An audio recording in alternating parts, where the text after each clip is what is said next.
Hey everyone, this is Leanne from Of Love and Shiplap and the founder of Sublimation graphics and tutorials here on Facebook. If you're catching us on YouTube, please be sure to come join our Facebook group where all of our videos air live before they're added to our YouTube channel unedited. And of course, if you're catching us live on Facebook, don't forget to subscribe to our YouTube channel. Those links are in the video description depending on where you're watching. Today I'm going to be showing you how to create a design for a 20-ounce skinny tumbler, the perfectly straight ones, using Affinity Designer. Now I plan on doing a few variations of this design to cover different elements that you may have licensed in different ways, but today I'm going to be talking to you about how to take a design that you have already purchased from a designer like myself and how to add to it to create a finished design that will work for something like a 20-ounce skinny tumbler. Now, always remember that anytime you license a graphic, there are specific terms of use that you are obligated to follow. For my shop, you can easily find the terms of use if you click on a design and click on the terms of use tab. It's very detailed, and if you ever have any questions, you can always use the contact us form or post in our Facebook group. Now, for my shop, and quite honestly, for most designers in this industry, our main rule of thumb is that if it is not labeled a digital design element, which you see I've got a little category over here for that, if it is actually labeled as a completed finished design, then you are not allowed to use it in any capacity that would be available in a digital or download type of way. You can use it on physical products, and you have the ability to add whatever kind of background or additional text that might be necessary to fill out the product you are printing on.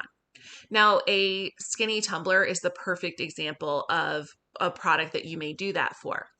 On its own, this design really is great on something like a t-shirt that I have it mocked up on. But quite honestly, on a skinny tumbler, it would look kind of bland. If you've used a skinny tumbler, seen them, you know that one of the really cool parts about them is that they just look so awesome when they are printed in full bleed.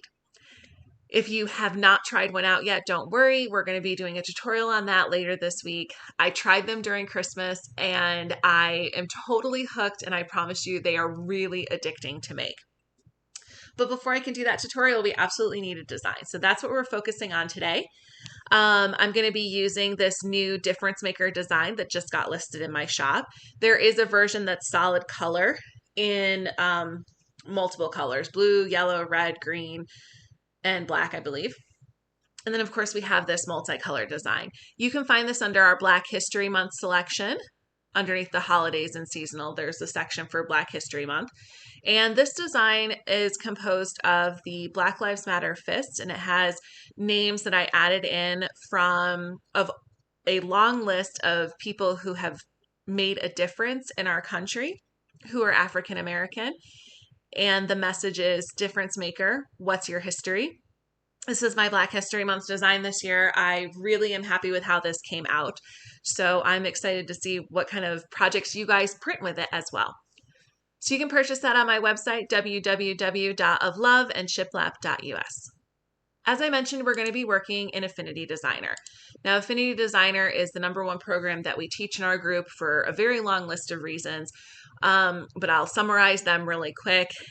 Affinity Designer features both a vector editing and roster editing programs in one platform.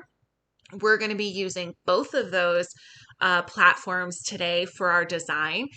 And if you're not sure what that means, it's basically most of the features of Photoshop and Illustrator all in one interface. Affinity Designer is also available for a fraction of the cost and only uses 20% of the processing power of Adobe products, which means you don't need a high-powered laptop. And if you happen to join the Affinity Designer group on Facebook, you'll notice what I noticed, which is that there are scores of former Adobe users who have switched to Affinity products because they really appreciate that the interface is much more intuitive and it's much more streamlined, so it makes getting projects done faster and easier and done in less steps. There are a couple of different programs. Affinity Designer is the one that we do all of our tutorials in. Affinity Photo is primarily for photo editing. And it also does have some roster editing tools in it as well. If you can afford both, I highly recommend both. They're typically $50 each, but at the time of this video, they are 50% off. I highly recommend taking advantage of that sale. And there's also currently a 90-day free trial. The normal free trial is only 15 days. So this is a pretty big deal that they're offering this. Publisher, just because I know someone will ask, publisher is for document creation, flyers, banners, that sort of thing that you would be sending off for professional printing or professional printing yourself if you happen to have the appropriate equipment for that. And most likely this doesn't apply to the majority of our audience. What I love also is that if you click on the Learn tab, there are lots of great short videos showing you how to use pretty much all the features that are in these programs. There's also a really comprehensive workbook and tons of tutorial courses on sites like Udemy and Skillshare, where you can go and learn how to use everything in this program from start to finish. So let's go ahead and start by opening up Affinity Designer. Now, anytime you are making a design, if you were intending on just selling the design, or even if you're just making it for yourself, there's always sort of a general range that you use for the size. So for me, for 20-ounce skinny tumblers, I have that set at 9.25 inches by 8.15 inches. Your specific tumbler that you go to print on may not be exactly this size, which is why it is always important that you measure your substrate. And I won't beat the dead horse with that. We will talk about that when I do the actual demo showing you this later this week. So we'll go ahead and hit File and hit New. And you can start by entering in your measurements. Make sure that your document units is set to inches for this one. You can choose, you'll notice that some of mine are in pixels and some of them are in inches. It's completely up to your discretion what units you decide to use. I personally always work in pixels unless I need a design to be an exact measurement for a certain type of substrate. So you see we have small glass cutting board is 8 by 10. We have if I'm doing one of the Home Depot doormats, it's 24.5 by 12.5 inches. That is the whole center space size. So if I know I need it to be an exact measurements, then I use inches. Otherwise, I just use pixels. So I already have my skinny tumbler size saved in here. And you can set your measurements. Make sure your color format is correct and you have transparent background checked. If you want to add a specific size to your presets, you just hit this little plus icon and it will add it. It's prompting me that I already have one, so I don't need that. But if you didn't, you could add that. If you want a more thorough workthrough of setting up your workspace, just check out our Intro to Affinity Designer video for Sublimation that is on our YouTube channel and linked in our video description today. So we'll go ahead and hit Create. And now we're going to start with our workspace. Now, the steps that you might follow for creating your total design are really going to vary depending on how you like to create. Quite frankly, you're really not going to know this until you start working in designs. Me personally, if I am trying to create something around a specific design or element, I like to import that design first. So we're going to go ahead and import that difference maker design to start so that we have a good visual to work with. So we'll hit File and then Place, and we'll go ahead, select all files, there we go, and select our design. Now when you import a design, you'll know that it's ready when you see the little down arrow with the puddle.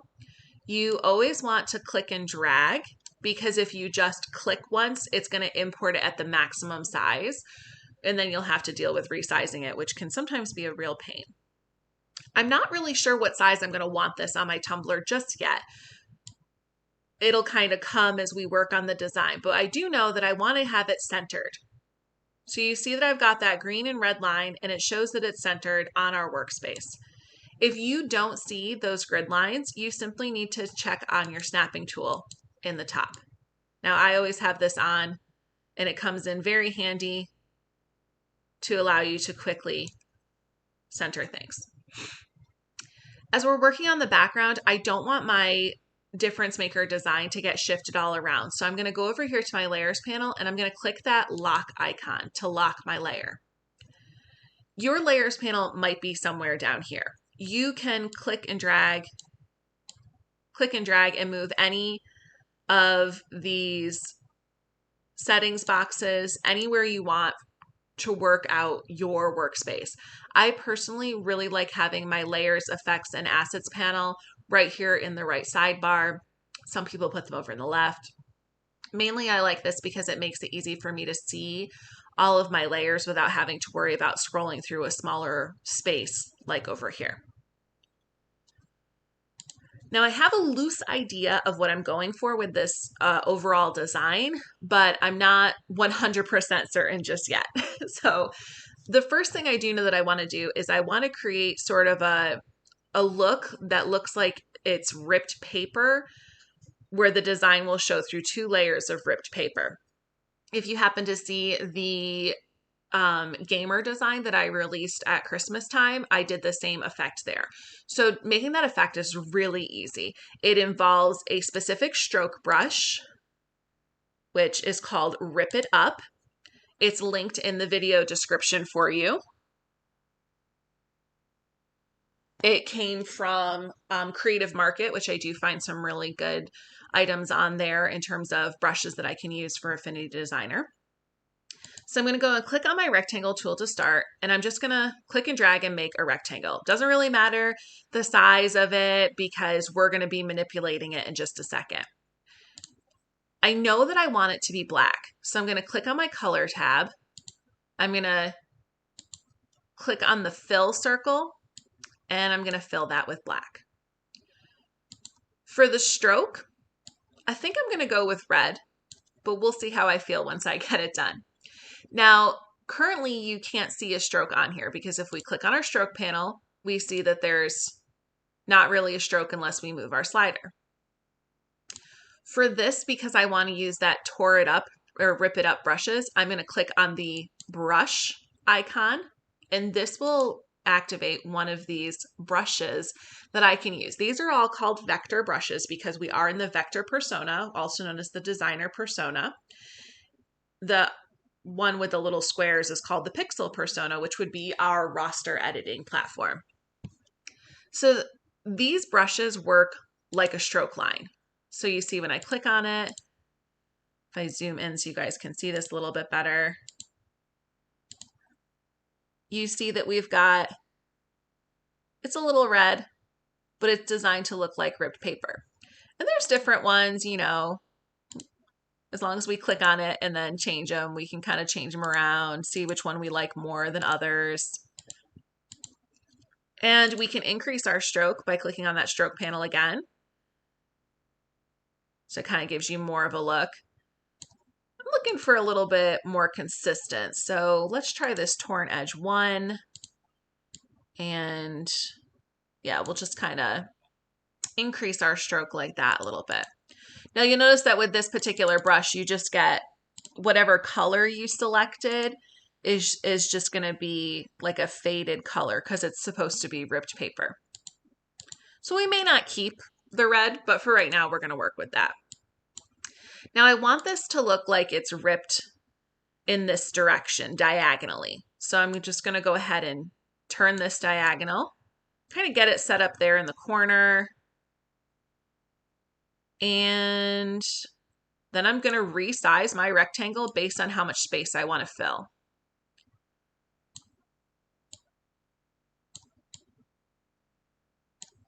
Now, there really is no right or wrong way to do this. You just want to make sure that your workspace is completely filled, and you just want to manipulate it however works best for you. And that includes maybe changing the angle, shifting it up, whatever you choose. Now I want this on both sides, so the easiest thing to do is just click on your original layer in the layer panel and right click and hit duplicate. And then you've got a second one and just bring it on down. Okay. And now we've got that ripped page. Now we haven't added a background behind our design just yet, and we're still debating on whether or not we'll do that. But for right now, you can see it would be white if we printed this right now as it is. I am not quite ready to print this though. I think that carrying on some of this paint splatter look into our black rectangles would actually work really well for this design.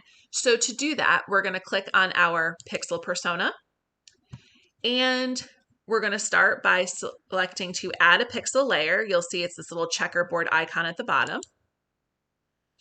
Anytime I'm creating something with a pixel layer, I always start with it on top, just so I can get a good visual before I bring it into any layer.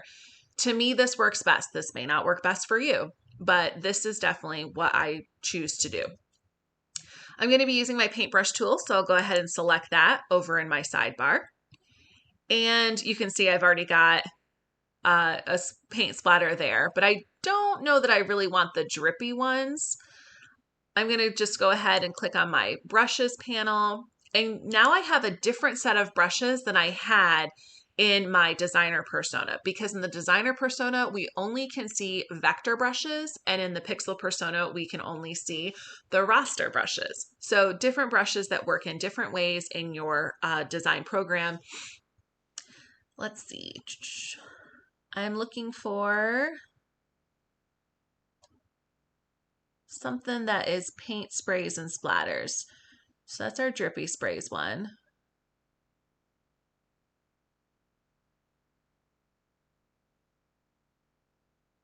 There it is, sprays and splatters. Now, the sprays and splatters should be included in Affinity Designer. This was not something that I purchased otherwise. So these first ones, these are all the brushes that are included.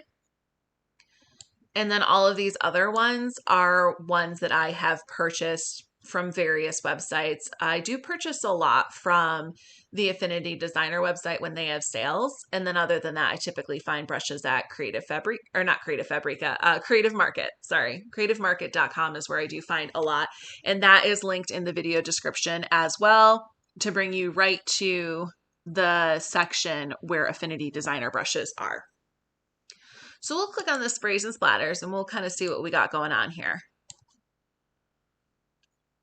I typically like this ink splatter tilting one, and I also like this India ink drops one. This India ink drops one is the one that I actually used on our Sub That banners and all of our graphics. So we'll just click on a brush, and then we will head over to our color and make sure we've got a color selected. So starting with red is perfectly fine to me.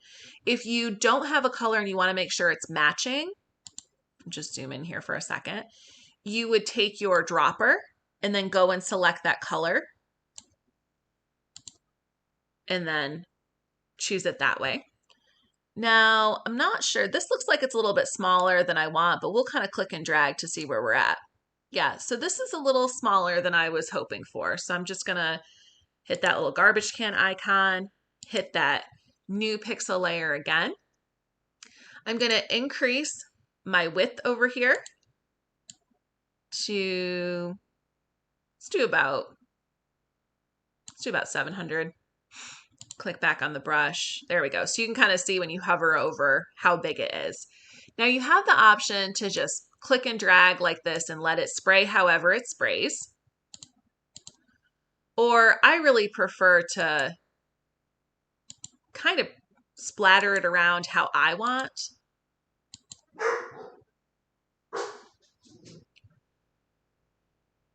Now let's go ahead and add a second layer of color. So we'll go ahead and once again hit that add pixel layer, which is that checkered page looking icon in the bottom of your layers panel. And just to avoid any confusion for you guys, we'll go ahead and rename this. You just click on where it says pixel and it'll give us the option to name our layer or object. So this is our red splatter.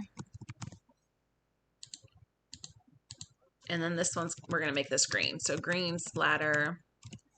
Now I always like to make each color layer a different, or each color a different layer.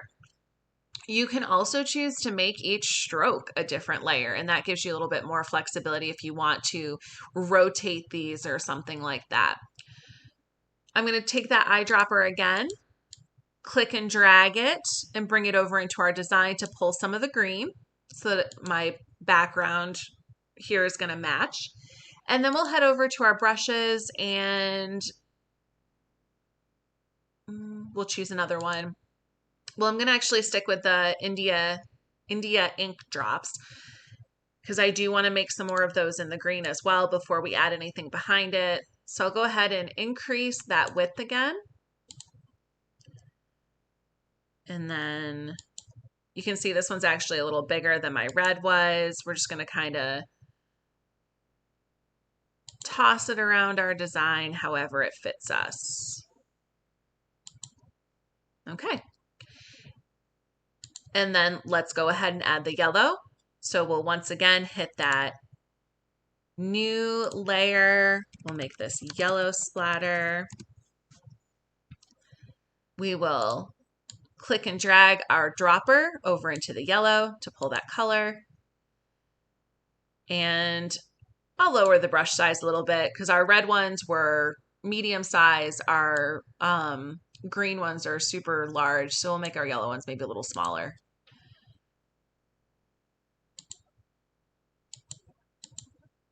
And we'll just, again, I'm just clicking around, kind of splattering them however I want. Believe it or not, you don't have to get real particular with this kind of thing. Okay. Now I want to add sort of a fine mist in the background as well to really bring together my whole ripped paper look that I'm going for here. So I'm going to go ahead and click to add another pixel layer, and we'll just name this one Fine Mist Background. I am going to make it in a gray, I think. So we'll just go ahead and find a gray in our color wheel. I will make sure I have my paintbrush tool selected. Click over on brushes, and then let's see. Let's try this ink splatter one. I'm just gonna, okay, so that's a little bit heavier than I would like. So we'll go ahead and hit undo. And it's always good. This is another reason why it's great if you have all of your colors like this in separate layers so that you could just throw that layer away if you didn't like it. I want to increase my width just a hair. And then I'm also going to click on this More tab. And here you can make a variety of adjustments to your brush. For this, I'm just going to increase the space a little bit. There we go. So it doesn't look quite so saturated. So now I'm just going to, yeah, there we go. All right. Make sure we fill out this little spot there in the center. Okay.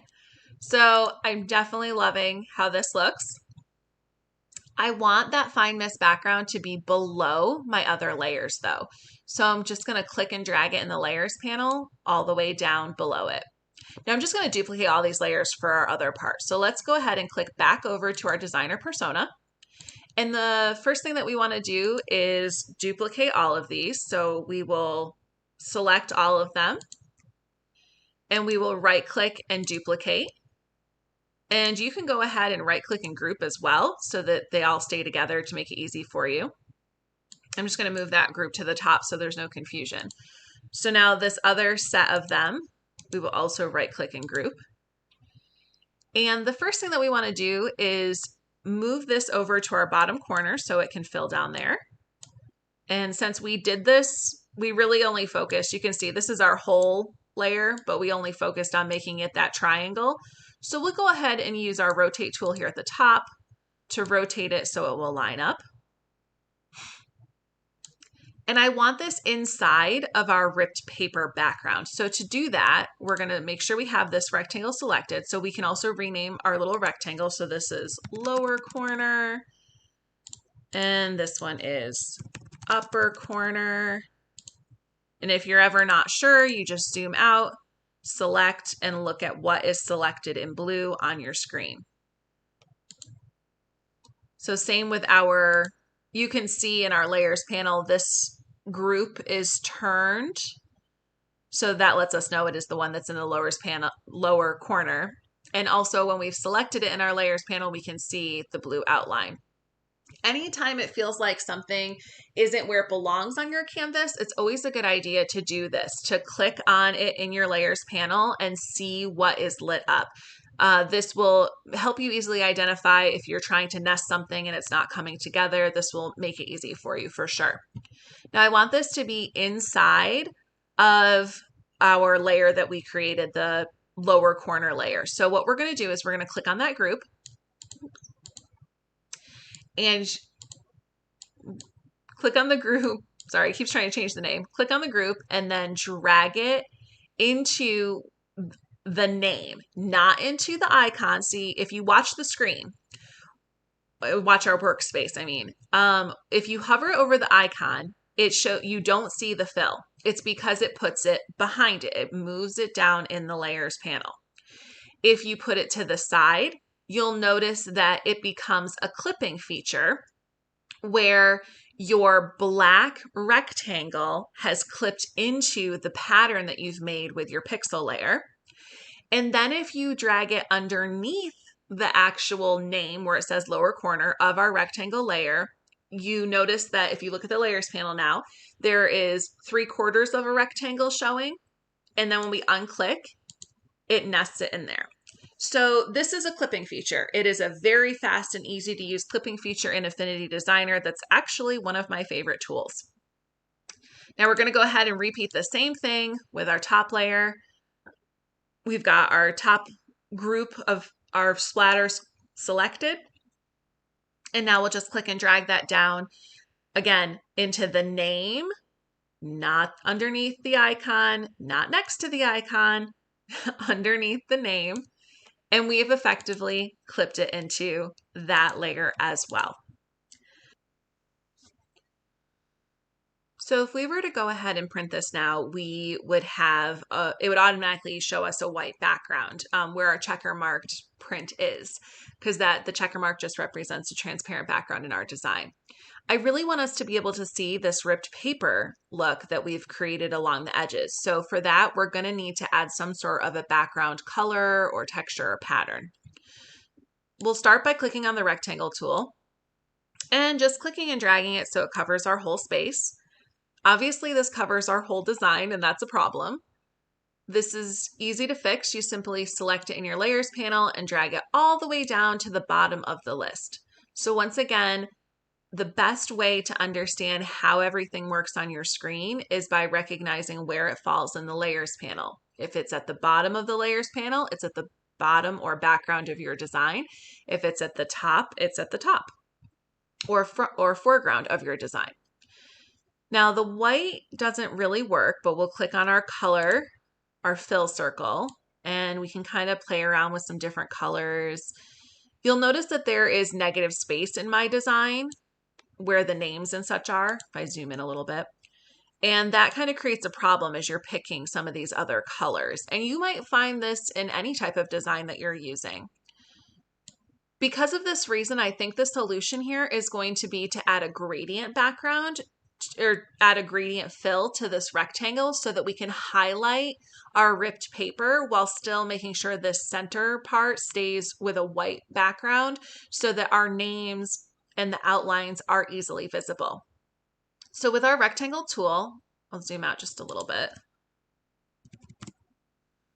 We'll go ahead and click on Effects, and then we're going to select the Gradient Overlay option.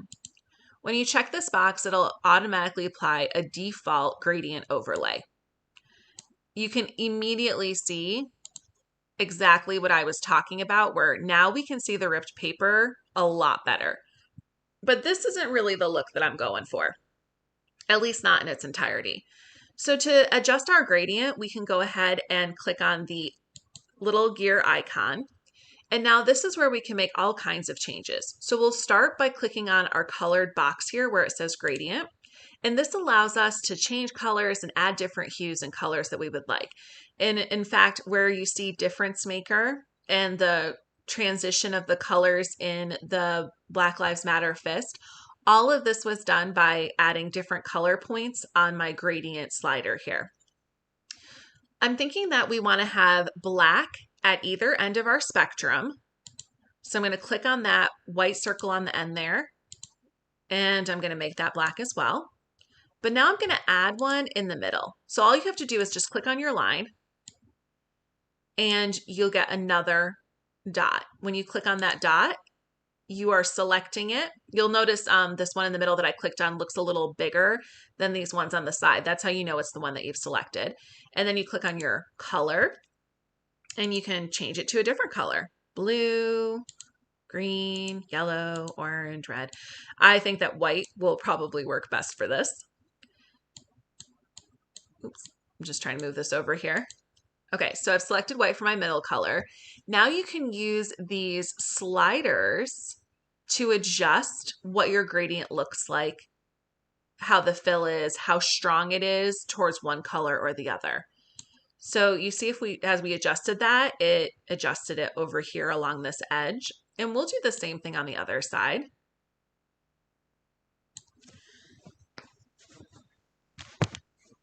All right, so now we can definitely see our ripped paper edges a bit more boldly. You could continue to play around with the slider however you so choose. And you can even choose to add in other colors, as I said. So let's say, we can give it a try. Doesn't mean we'll like it, but we'll add another color dot here, and we'll make this one red. All right, and we'll add another one on the other end so that they are symmetrical. And we'll hit red again. And let's see, we can go ahead and once again slide that slider and slide our little red one. Slide this one a little bit. Now remember, the harshness of the gradient is going to be dictated by where you move that slider. So if I move that slider a little bit more towards the center, you'll notice our gradient looks a lot smoother than it does at the top. It's always about the look that you are trying to create. Now I don't really want a sharp gradient, but I also don't really want the red to be quite so far across. So looking at this, I'm not sure I love the red, so I'm actually just going to go ahead and delete it. So if you need to delete a gradient dot that you've created in here, you just simply select the one that you want and choose to delete. So I'm going to delete both of those, and I think I'm just going to stick with it with our black. We'll kind of center this out a little bit so that they look more even. Now you can also change the direction of your gradient. So if we click outside of our little pop-up box, we have this angle tool where we can change the direction of our gradient. Got some different options here. And you can also change the style of gradient. So if you click on the type, you'll see that currently we have linear gradient selected, but you could choose elliptical, which, as the name suggests, forms this nice circle gradient. The radial, which is a different, more circle version. And the conical, which does it in a cone style. I personally use the linear the most, and I'm going to go back to that original 0 degrees position that we had. And then we'll just hit close, and this is ready to go. Now I'm pretty happy with how this looks, and I think that this will look absolutely fantastic on a tumbler. So now that we're ready to save, there's two things that you always want to do. Anytime you're making a design that you might need to make future edits to, you want to go to File and Save As, and this will save your actual design file. So I want to make sure this is in my folder with everything else, and I'm just going to call this Difference Maker Skinny Tumbler Design File. You can name yours whatever you want. So now I have the actual working file with all of my layers to work with. In order for me to have this to print, to resize and print, or to sell this digitally, because I can do that because it is my design, you need to go to File and then Export, and then select PNG, you're going to choose your whole document space and you're going to hit export, and then you can go ahead and save that.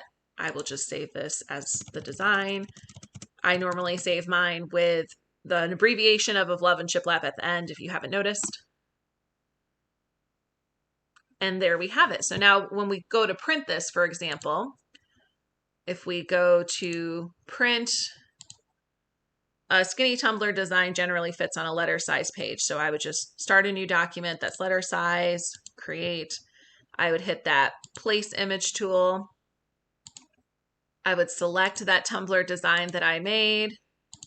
I would place it, and then I would just resize it. That width should be 9.25. And in this case, I would need to rotate it to fit on the page. But now this would be ready for me to print as long as the measurements for what my skinny tumbler are supposed to be. So we will absolutely cover that in our video on how to sublimate a 20-ounce perfectly straight skinny tumbler. This was just to show you how to put together a design using some different tools that are in Affinity Designer and also working with a design that you may have previously purchased. So once again, this design is available on my website. The Difference Maker design is available on my website underneath our Black History Month designs, and I will be listing this tumbler design as well for those of you who enjoyed this tutorial but don't really want to make this and just want to be able to download and use it. Thank you so much for joining us. If you have any questions, please leave them in the comments below and I'll be sure to answer them. And if you are watching us on YouTube, commenting is turned off, so please come and join our Facebook group where you can ask questions and get help from our growing community. Thank you so much, and I hope you guys have a great rest of your evening.